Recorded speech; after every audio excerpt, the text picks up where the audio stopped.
رب العالمين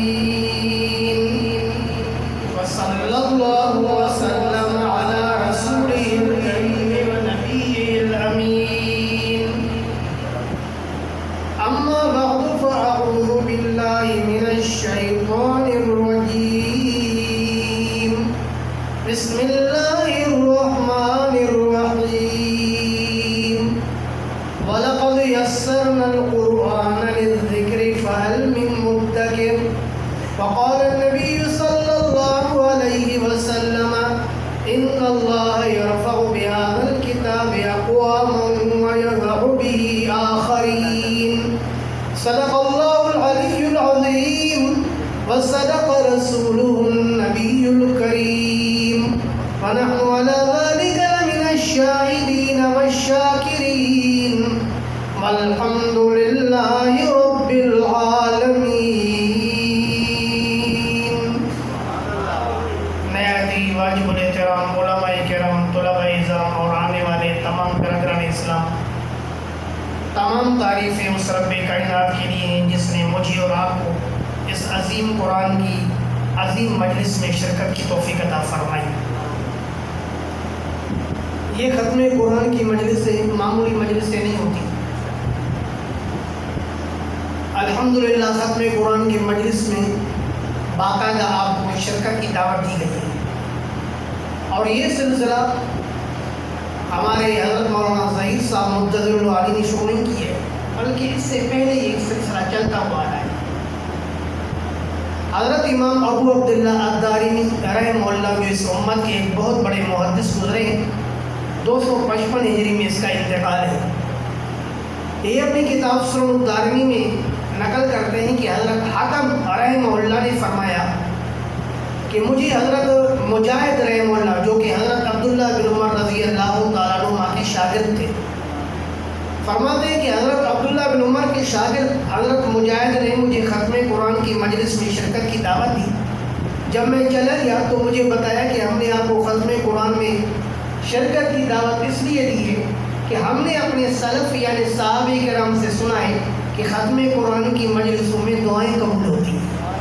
اس لیے ہم لوگوں کو موقع دیتے ہیں کہ یہ لوگ اس مجلس میں شرکت کر کے اپنی مرادیں اپنے رب کے سامنے پیش کریں اور ان کا رب ان کی خالی جھولیاں بھر کر کے ان کی طرف واپس کریں. تو یہ جو سلسلہ ہے صحابہ کرام رضوان اللہ علیہم اجمعین سے چلا ہے، ان سے تابعین سے، پھر تابعین تبع تابعین سے یہ سلسلہ چلتا ہوا آ رہا ہے. آج تک یہ علماء کرام ختم قرآن کی مجلس میں مسلمانوں کے ساتھ خیر خواہی کا ثبوت دیتے ہوئے اور ان کو ختم قرآن کی مجلس میں بلاتے ہیں اور ان کو دعاؤں کا موقع دیتے ہیں. اللہ پاک سے دعا ہے کہ اللہ پاک ہماری دعائیں اپنی بارگاہ میں قبول فرمائے. سامعین محترم، میں نے آپ حضرات کے سامنے قرآن کی آیت پڑھی وَلَقَدْ يَسَّرْنَا الْقُرْآنَ لِلذِّكْرِ فَهَلْ مِن مُّدَّكِرٍ. اللہ پاک فرماتے ہیں کہ ہم نے اس قرآن کریم کو آسان کر دیا ہے ذکر کے لیے. ذکر کے لیے آسان کرنے کا کیا مطلب؟ حضرت امام بغوی رحمہ اللہ جو اس امت کے ایک بہت بڑے مفسر گزرے ہیں، 510 ہجری میں اس کا انتقال ہے. یہ اپنی کتاب تفسیر معالم التنزیل میں اس آیت کی تفسیر میں حضرت سعید بن جبیر رحمہ اللہ کا قول نقل کرتے ہیں کہ حضرت سعید بن جبیر رحمہ اللہ نے فرمایا کہ آیت کریمہ کا مطلب یہ ہے اے سہلناہ للحفظ والقراءۃ کہ ہم نے اس قرآن کریم کے حفظ کو بھی آسان کیا ہے اور ہم نے اس قرآن کریم کے ناظرہ پڑھنے کو بھی آسان کر دیا. اب اللہ نے اس کے ناظرہ پڑھنے کو کتنا آسان کر دیا آپ یقین کر لیں.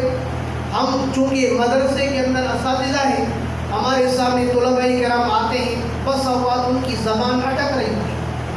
ہم ان سے بات کرتے ہیں تو جواب دیتے ہیں استاد جی ابو نہیں ہے گا، امی نہیں ہے گا، ان کی زبان اٹک رہی ہوتی ہے. لیکن جب ہم ان سے اسی بچے سے کہتے ہیں کہ بچہ ذرا قرآن تو سنا، الحمدللہ وہی اٹکن والا بچہ جب قرآن پڑھنا شروع کرتا ہے الحمدللہ ہمارے دلوں کو ٹھنڈا کر دیتا ہے.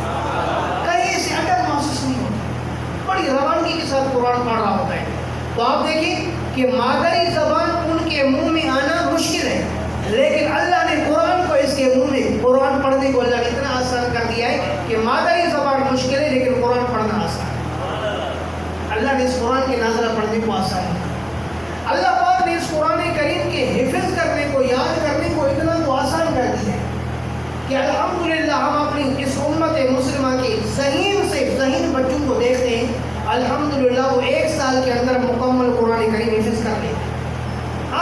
بچے 2 سال لگاتے ہیں، کچھ بچے 3 سال بھی لگاتے ہیں، لیکن ذہین سے ذہین زیادہ تر بچے 1 سال کے اندر قرآن کریم حفظ کر لیتے ہیں۔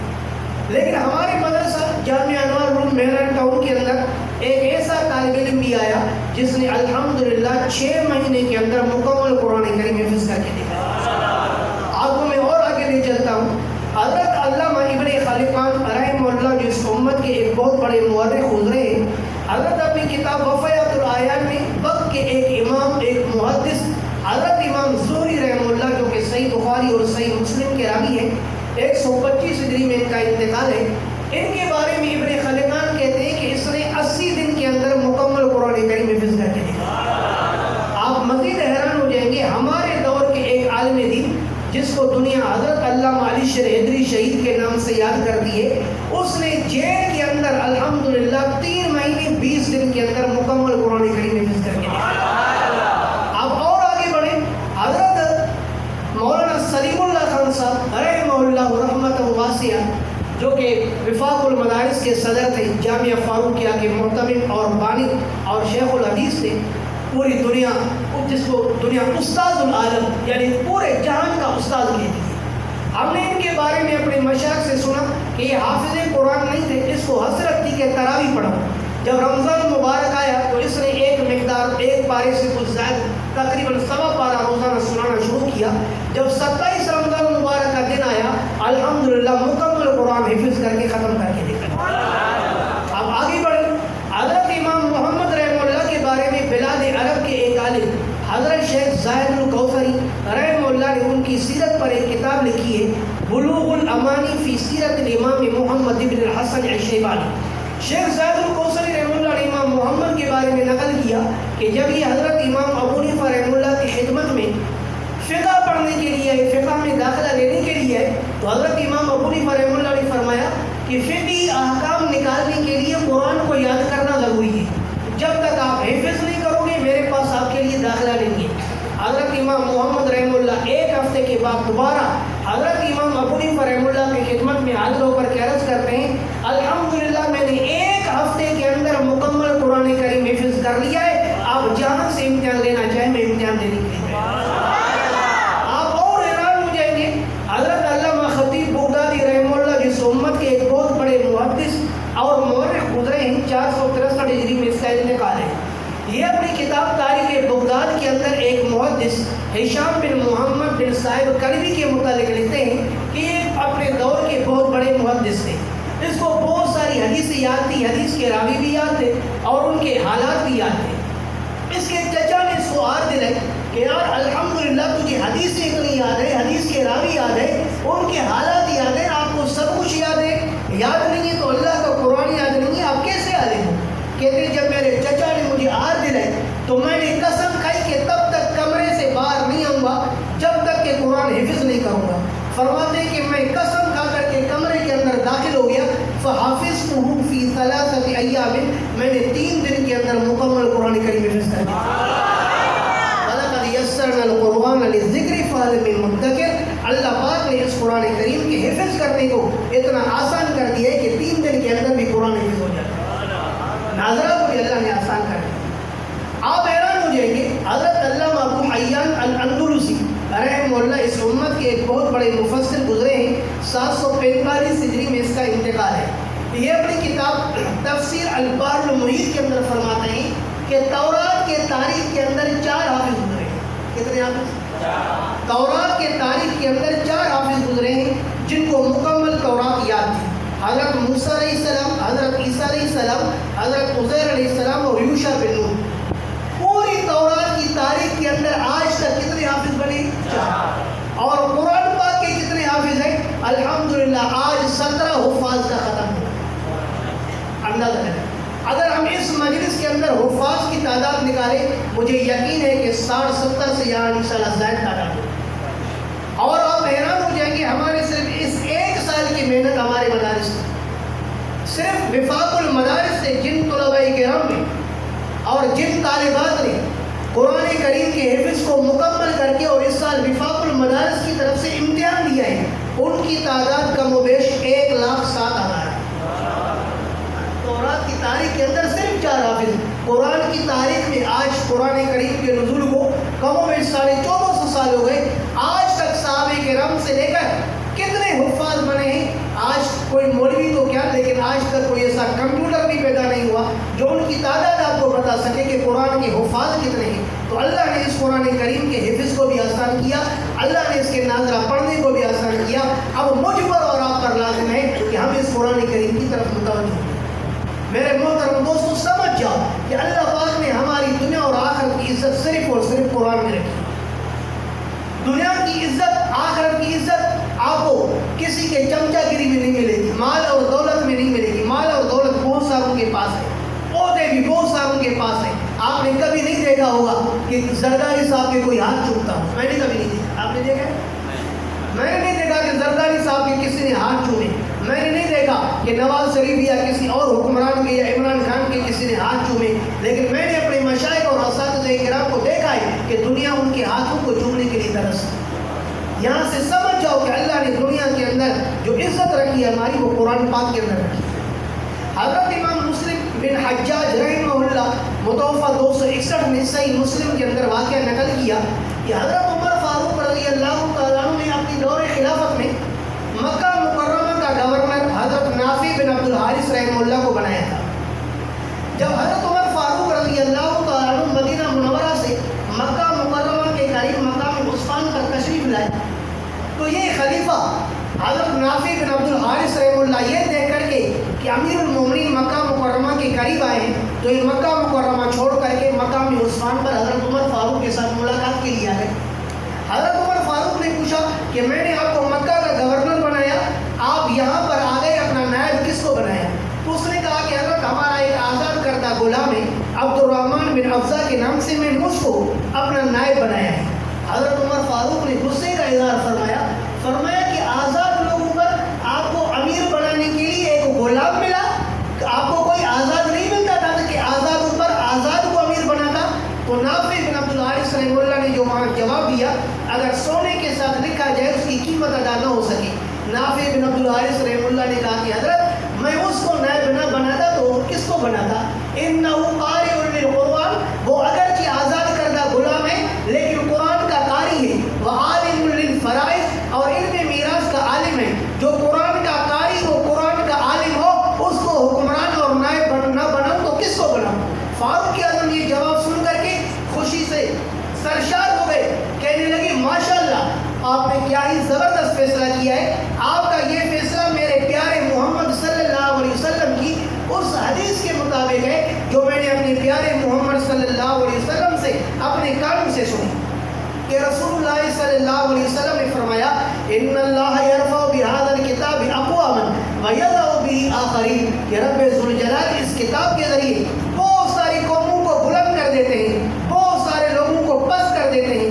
جو قوم قرآن پاک کو اپنے دل اور دماغ میں جگہ دیتی ہے، اپنے سینے میں جگہ دیتی ہے، جو قرآن پاک کو اپنا رہنما بناتی ہے، جو قوم قرآن پاک کے مطابق اپنی زندگی گزارتی ہے، اللہ ان کو دنیا کے اندر بھی عزت ہی عزت، ترقیاں ہی ترقیاں عطا فرماتے ہیں، اور آخرت کے اندر تو ان کو ترقی ہی ترقی ہوگی. دنیا کے اندر ان کی عزت کا یہ معیار ہے کہ بڑے سے بڑے وزراء، بڑے سے بڑے افسر، بڑے سے بڑے یہاں تک کہ ملک کا صدر، وزیر اعظم بھی، وہ سارے کے سارے مقتدی بنتے ہیں. ایک غریب کا بچہ جس نے قرآن یاد کیا ہوتا ہے وہ امام ہوتا ہے، یہ سارے کے سارے اس کے پیچھے مقتدی. یہ دنیا کے اندر عزت ہے. اور آخرت کے اندر عزت کیا ہے؟ سنن ابن ماجہ میں ہے، رسول اللہ صلی اللہ علیہ وسلم نے فرمایا رب ذوالجلال قیامت کے دن قرآن والے سے کہیں گے اے قرآن والے، اقرا ورتق، آج قرآن پڑھتا جا اور جنت کے درجات پر چڑھتا جا. فإن منزلك عند آخر آیت تقرؤها، جہاں قرآن کریم کی آخری آیت کا اختتام ہوگا وہاں پر آپ کا جنت میں مقام. دنیا کے اندر بھی عزت ان کی ہے، آخرت کے اندر بھی عزت ان کی.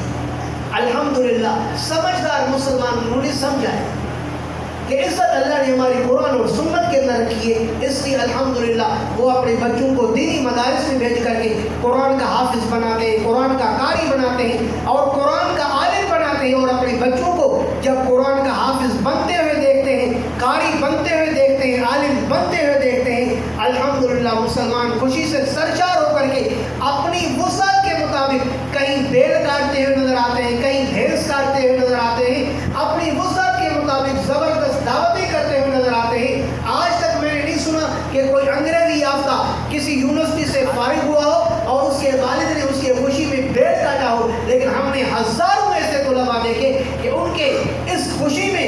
کے والدین بیل کاٹنے کے لیے تیار ہوتے ہیں. ایک بیل نہیں، واللہ میں نے دیکھا دو بیل کاٹتے ہیں. کتنے کاٹتے ہیں؟ دو بیل کاٹتے ہیں اس خوشی میں. وہ کہتے ہیں کہ بس ہمارا بچہ عالم بن گیا، اس سے بڑھ کر ہمیں اور کیا چاہیے. تو سمجھداروں نے سمجھا ہے کہ ہماری عزت کس میں؟ قرآن اور سنت. یہ سمجھدار سمجھتے ہیں. آج کل بعض لوگوں کو یہ بات سمجھ میں نہیں آتی، لیکن گزشتہ دور کے بادشاہوں کو بھی یہ بات سمجھ میں آتی تھی کہ اللہ نے حقیقی عزت علم قرآن اور علم سنت کے اندر. حضرت علامہ ابن قیم رحمہ اللہ جو اس امت کے ایک بہت بڑے محدث اور بہت بڑے عالم گزرے ہیں، 751 ہجری میں اس کا انتقال ہے. یہ اپنی کتاب مفتاح الدار السعادہ کے اندر واقعہ نقل کرتے ہیں کہ حضرت ہارون الرشید رحمہ اللہ نے اپنے دور کے ایک عالم سے پوچھا کہ حضرت دیانتداری سے بتائیں کہ روئے زمین میں سب سے بڑھ کر عزت کس کی؟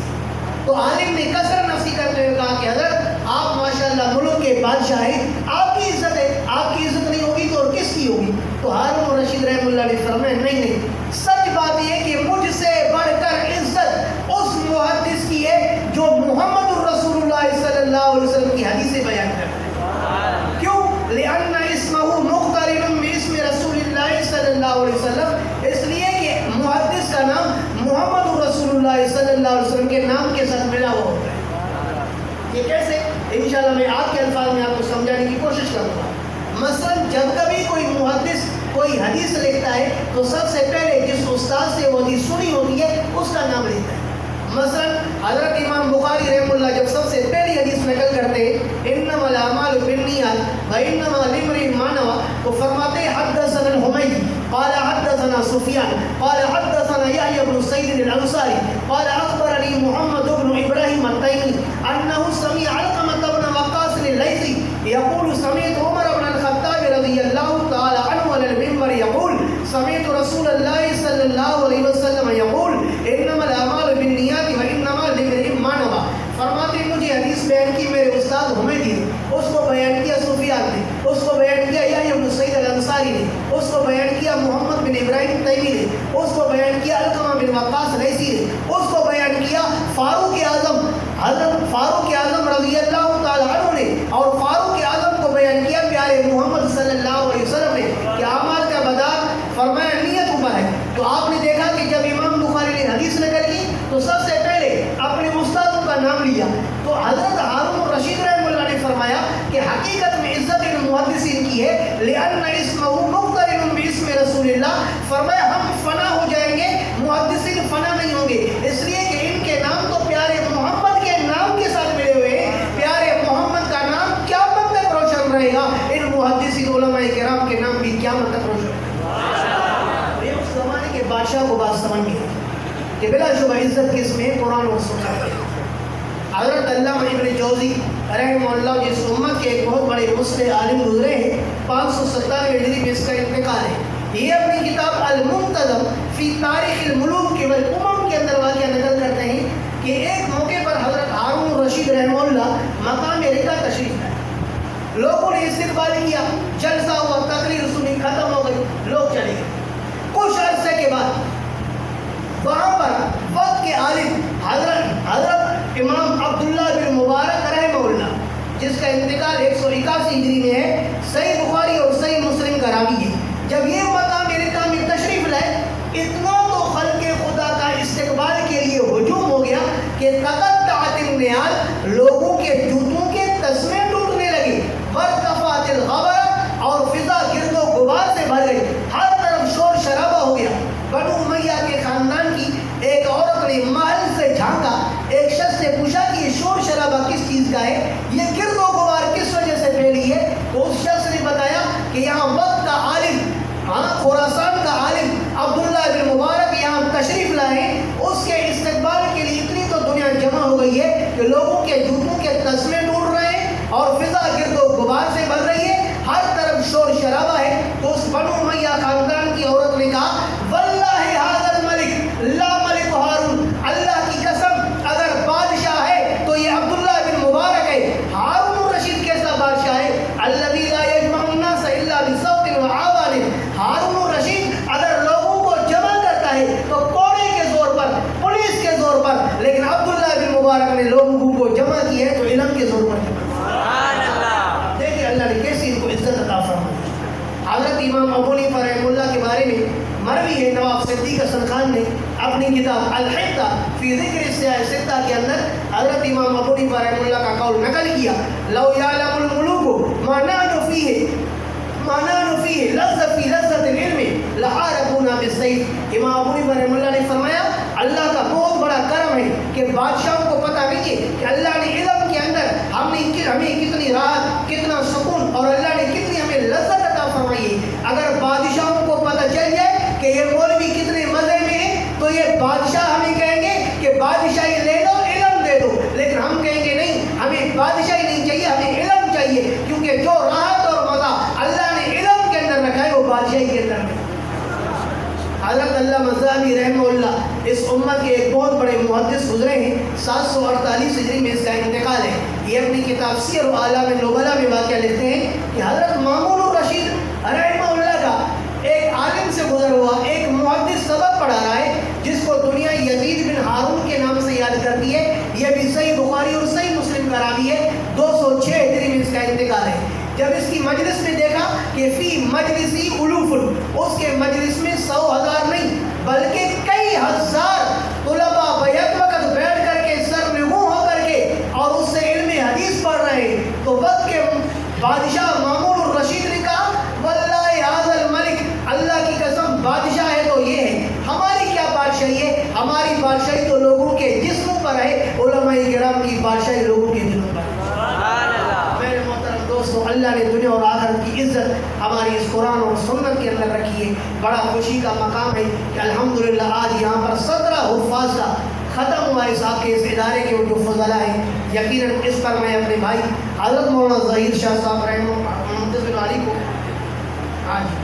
میں ان کو الحمدللہ جو ہے مبارکباد پیش کرتا ہوں۔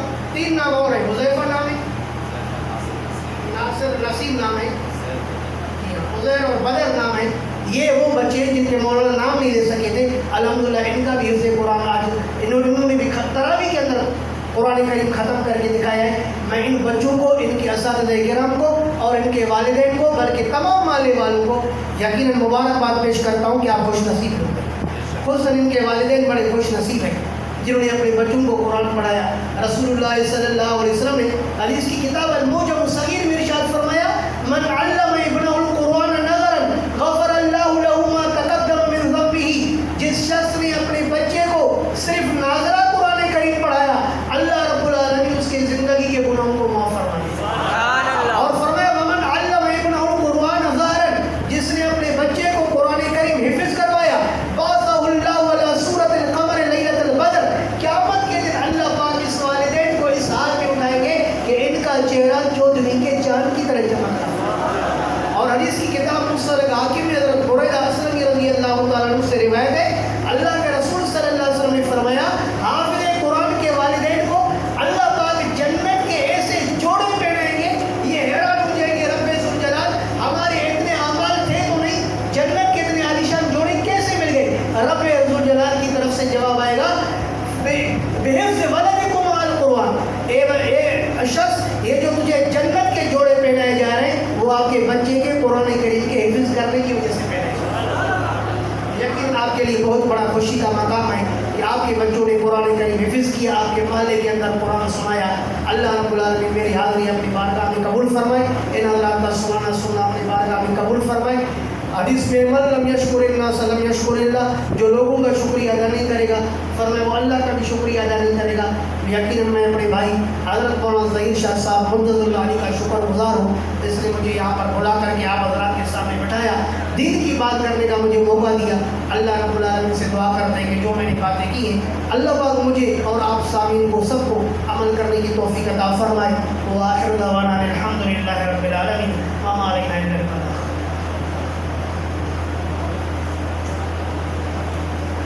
الحمدللہ رب العالمین وصلی اللہ وسلم علی رسول الکریم۔ ربنا آتنا فی الدنیا حسنۃ وفی الآخرۃ حسنۃ وقنا عذاب النار۔ ربنا ظلمنا انفسنا وان لم تغفر لنا وترحمنا لنكونن من الخاسرین۔ ربنا لا تزغ قلوبنا بعد إذ هديتنا وهب لنا من لدنك رحمة إنك أنت الوهاب۔ ربنا اغفر لنا ولإخواننا الذين سبقونا بالإيمان ولا تجعل في قلوبنا غلا للذين آمنوا ربنا إنك رؤوف رحیم۔ یا رب ذوالجلال ہم سب کی تمام خطیات اور تقصیرات کو معاف فرما۔ یا اللہ ہم سب کے تمام صغائر اور کبائر گناہ معاف فرما۔ یا اللہ امت مسلمہ کے حال پر رحم فرما۔ مولا کریم جو لوگ پریشان حال ہیں ان کی پریشانیاں دور فرما، جو لوگ مصیبت زدہ ہیں اللہ ان کی مصیبتیں دور فرما، جو لوگ مظلوم ہیں اللہ ان کی مدد فرما، جو لوگ ظالموں کے پنجے میں اللہ ان کو نجات عطا فرما۔ خصوصاً اللہ فلسطین کے مسلمانوں کو نجات عطا فرما، فلسطین کے مظلوم مسلمانوں کی اللہ مدد فرما، وہاں اسرائیل کو تباہ و برباد فرما۔ اسرائیلی اور ان کے حواریین جتنے بھی ہیں جو ان کے خلاف سازشیں کر رہے ہیں اللہ ان کے سازشوں کو ملیامت فرما۔ اللہ اسلام اور مسلمانوں کو غلبہ عطا فرما۔ مولا کریم اسلام اور مسلمانوں کا بول بالا فرما، کفر کا منہ کالا فرما۔ مولا کریم جو لوگ تندرست ہیں ان کے گھروں میں خیر اور برکت نازل فرما، جو لوگ مقروض ہیں ان کے قرضے کی ادائیگی کا انتظام فرما، جو جس بھی چیز کی ضرورت رکھتے ہیں اللہ سب کی ضرورتیں اپنے خزانوں سے پوری فرما۔ مولا کریم جو لوگ بیمار ہیں ان کو شفا کاملہ عاجلہ مستمر عطا فرما۔ جو لوگ دنیا سے رخصت ہو گئے میرے والد صاحب اور جن لوگوں کے والدین دنیا سے انتقال کر گئے اللہ سب کی مغفرت فرما، جنت میں درجات بلند فرما۔ اور جن کے والدین زندہ ہیں اللہ ان سب کو اپنے والدین کی قدر کرنے کی اور خدمت کرنے کی توفیق عطا فرما۔ مولا کریم جب تک زندہ ہیں بار بار حرمین شریفین کی حاضری نصیب فرما، بلاخر خاتمہ بالخیر فرما۔ مولا کریم جو لوگ بے اولاد ہیں ان کو نیک سال اولاد عطا فرما، جہاں کے رشتے درکار ہیں اللہ ان کو نیک سال رشتے عطا فرما۔ مولا کریم یہ ختم قرآن کی مجلس ہے، دعاؤں کے قبولیت کی مجلس ہے، اللہ ہماری دعائیں اپنی بارگاہ میں قبول فرما۔ یہاں کے منتظم اور محتمم حضرت مولانا ظہیر شاہ صاحب اور اس کے جتنے بھی معاونین اساتذہ کرام ہیں، مولانا فقیر اللہ صاحب جس نے یہاں پر قرآن کریم ختم کیا، اور جتنے اساتذہ کرام اس کے معاون ہیں، اور جتنے اہل محلہ اس کے ساتھ جس بھی صورت میں تعاون کرتے ہیں اللہ ان سب کے جانوں میں مالوں میں عمروں میں برکت فرما، قدم بقدم اللہ ان کی مدد فرما، اللہ ہم سب کی حال پر رحم فرما۔ مولا کریم ہمارے ملک پاکستان کو امن اور استحکام عطا فرما، ہمارے اس ملک پاکستان کو اسلامی قانون سے سرسبز فرما۔ ربنا تقبل منا انك انت السميع العليم وتب علينا انك انت التواب الرحيم۔ مولا کریم جو خیر ہمارے پیارے نبی نے آپ سے مانگا اللہ وہ خیر ہم سب کو عطا فرما، جس چیز کے شر سے ہمارے پیارے نبی نے آپ سے پناہ طلب کی اللہ ان تمام شرور سے ہمیں محفوظ فرما۔ صلی اللہ تعالی علی خیر خلقہ محمد وآلہ وصحبہ اجمعین برحمتک یا ارحم الراحمین۔